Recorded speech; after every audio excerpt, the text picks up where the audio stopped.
स्वागत। इतिहास संशोधक इंद्रजित सावंत धमकी प्रकरण आणि या प्रकरणी प्रशांत कोरटकरला आज कोर्टात हजर केलं जाणार आहे। कोर्ट काय निर्णय देणार याकडे सगळ्यांचंच लक्ष आहे। इतिहास संशोधक इंद्रजित सावंत यांना धमकी देऊन महापुरुषांची बदनामी करणाऱ्या प्रशांत कोरटकरची पोलीस कोठडी आज संपतीये।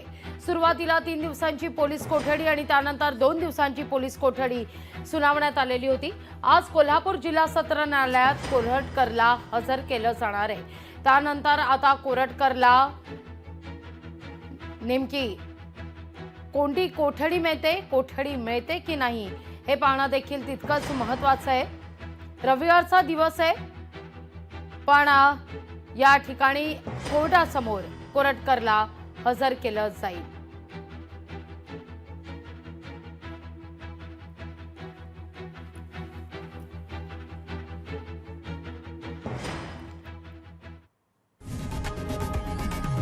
लोकशाही मराठी ऐका, पहा, जागरूक रहा।